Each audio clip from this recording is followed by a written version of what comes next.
ஓம் நமச்சிவாய போற்றி. வணக்கம். இந்த பதிவில் சிம்ம ராசியை பற்றி பேச வந்துள்ளேன். சிம்ம ராசியில பிறந்தவங்க அப்பா மேல ரொம்ப பாசமா இருப்பாங்க. தர்ம சிந்தனையோட இருப்பாங்க. அநீதிகளை எதிர்த்து பேசுவாங்க.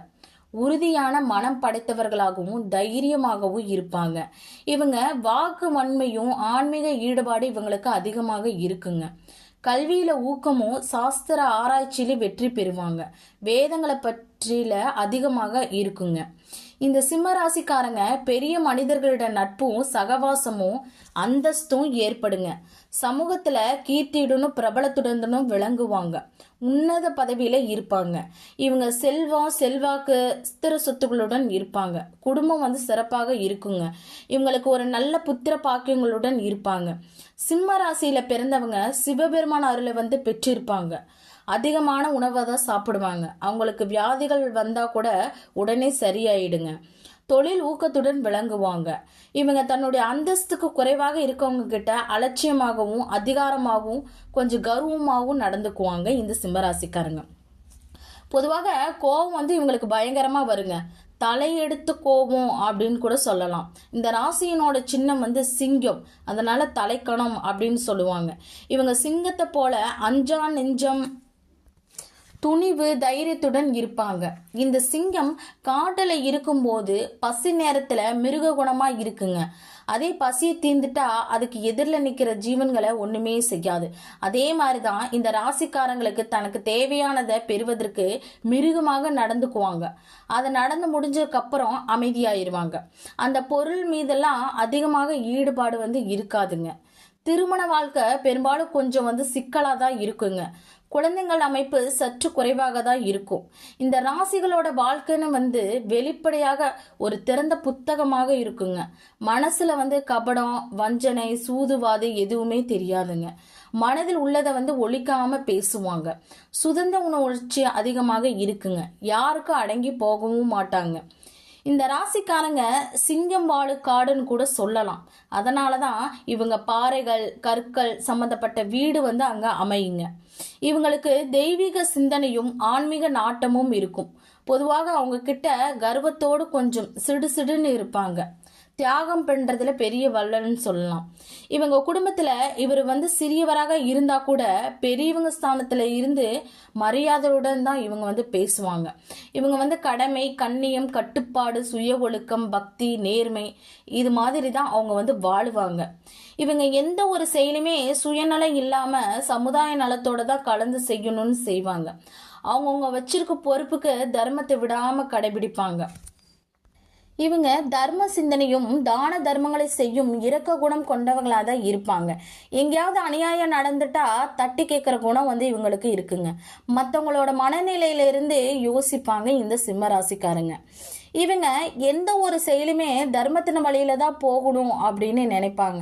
இவங்களை யாராவது மதிக்கல அவங்கவுங்க அங்க மதிக்கலன்னு தெரிஞ்சா அவங்க அங்க போக மாட்டாங்க வரவும் மாட்டாங்க. இவங்களுக்கு ஏதோ ஒரு விஷயத்துல தெரிஞ்ச ஏமாறு பக்குவம் இருக்குதுங்க.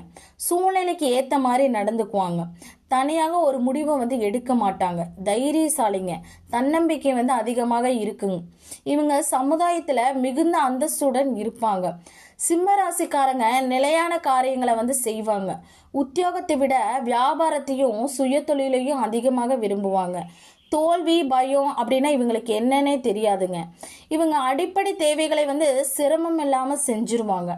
இவங்களை நம்பி பல பேரும் இருப்பாங்க. இவங்க தனக்குன்னு ஒரு பாதையை அமைச்சுக்கிட்டு அதுல இருந்து விலகாமவும் இருப்பாங்க. எந்த ஒரு செயலுமே விடாமுயற்சியுடன் செய்வாங்க இந்த சிம்மராசிக்காரங்க. இந்த சிம்மராசி வயிற்று பகுதியை குறிக்கிறதுனால வயிற்றுல ஏதோ ஒரு அதிபதி பிரச்சனை ஏற்படுங்க. இவர்களுக்கு சூரியன் அதிபதியா இருப்பதனால குழந்தை பாக்கியம் சற்று குறைவாதாங்க இருக்கும். சிம்ம ராசி கற்பனை நிறைந்த ராசின்னு கூட சொல்றாங்க. தகுதிக்கு மீறி கனவுல கற்பனையா வாழுவாங்க. சிம்ம ராசியில பூரம் நட்சத்திரத்துல பிறந்தவங்களுக்கு திருமண வாழ்க்கை சிறப்பா இருக்காது. ரத்தம் சம்பந்தப்பட்ட வியாதி ஏதாவது இருக்குங்க. சிம்ம ராசிக்காரங்க பேச விட்டா நல்லா பேசுவாங்க. பேசிக்கிட்டே இருப்பாங்க. அவங்களுக்கு ஜோதிடம் நல்லா வருங்க. இந்த சிம்ம ராசிக்காரங்க பொதுவாக இவங்க வீட்டுல அவங்களுக்குன்னு ஒரு சகோதரி இல்லை சகோதரனோ பிறந்திருப்பாங்க. அப்போ அந்த வீட்டில் ஒரு கர்மம் நடந்திருக்குங்க. அவங்க பிறக்கிறப்ப எங்கேயா சொந்தக்காரங்க வீட்டில் ஒருத்தவங்க தவறிட்டாங்க, அந்த பிரச்சனை சார்ந்து வந்தது அப்படின்னு சொல்லியிருப்பாங்க. இவங்க குடும்பத்தில் தலைப்பண்போடு இருப்பாங்க. இவங்க மற்றவங்களுக்கு வேலை சொல்லுவாங்க, பொறுமையாகவும் இருப்பாங்க. சிம்ம ராசிக்காரங்க மக நட்சத்திரத்தில் பிறந்தவங்க அப்படின்னா மன ரீதியாக பாதிச்சிருப்பாங்க. தாயோட அன்பு அதிகமாக இருக்குங்க. அதில் ஏதோ ஒரு பிரச்சனை இருந்து கொண்டே தான் இருக்கும். சின்ன வயசுல அதிகமாக கஷ்டப்பட்டுட்டு இருப்பாங்க. திட்டமிட்டு தான் ஒரு செயலை செய்வாங்க. மக நட்சத்திரத்துல உங்க வீட்டில் பிறந்தவங்க இருந்தா பாருங்க, என் தாத்தா மாதிரி இருக்கிறாங்க, என் பாட்டி மாதிரி இருக்கிறாங்க, என் அப்பா மாதிரி இருக்கிறாங்க அப்படின்னு முன்னோர்களின் முகசாயலை பத்தி சொல்லுவாங்க. இவங்க தங்களோட சுதந்திரத்தில் பிற தலையிடுவதை விரும்ப மாட்டாங்க. எங்கேயுமே தன்னை தலைவனாக காட்டிக்கொள்ள ரொம்ப விரும்புவாங்க, ஆசைப்படுவாங்க. புகழுக்காக அதிகமாக உழைப்பார்கள் கூட சொல்லலாம். யாராவது இவரை புகழ்ந்தா போதும், இவங்க கொடைவள்ளலாக மாறிடுவாங்க. தலைமை பண்பு குணமுடையவர்கள் அப்படின்னு கூட சொல்லலாங்க. சிம்ம ராசி அக்கறையானவர்கள், பிறர் மீது அதிக நம்பிக்கை உடையவர்கள், மென்மையானவர்கள் கூட சொல்லலாம். மற்றவங்களோட விசுவாசமாக இருக்க வேண்டும் அப்படின்னு நினைக்கிறவங்க தான் இந்த சிம்மராசிக்காரங்க. ஆனால் இவங்களுக்கு அதிகாரமும் ஆணவம் உள்ளவர்களாக தான் இருப்பாங்க. ஒரு சில நேரங்களில் தற்பெருமை பேசுவங்களா இருப்பாங்க. மற்றவங்க மீது தன்னுடைய ஆதிக்கத்தை செலுத்துபவர்களாக இருப்பாங்க. தன்னை விட முன்னேறி செல்பவர்களை கண்டு பொறாமை இவங்களுக்கு இருக்கும். அதோட முன்னேற்றமும் இருக்கும். இந்த சிம்ம ராசிக்காரங்க ஸ்திரம் அப்படிங்கிறதுனால பொறுமையுடன் நிதானித்து தீவிரமாக யோசித்து எந்த ஒரு காரியத்தையும் முன்னாடி நின்று நடத்துவாங்க. வெற்றிக்காக அமைதியாக காத்திருந்து தகுந்த நேரம் வரும்போது களத்தில் இறங்கி காரியத்தை வெற்றி பெற்றுருவாங்க. இவங்க எந்த இடத்துலையுமே சூட்சமாக வளைந்து கொடுத்து போய் அந்த காரியத்தை நிறைவேற்றுவதில் வல்லவர் கூட சொல்லலாம். இந்த சிம்ம ராசிக்காரங்க நெருப்பு ராசிங்கிறதுனால நிலையான கோபம் இருந்துக்கிட்டே தாங்க இருக்கும். மனசுக்குள்ள ஒரு கனவு நெருப்பு இருக்குங்க. ஒரு காரியத்தை உடனடியாக முடிக்கணும், அதற்குரிய நேரம் எப்போது வரும் அப்படின்னு மனசுக்குள்ளே அந்த சிந்தனை ஓடிக்கிட்டே தாங்க இருக்கும். இவங்க நின்று எரியும் நெருப்பை போல கோபத்தையும் வைராகத்தையும் கொண்டவர்களாக தான் இருப்பாங்க.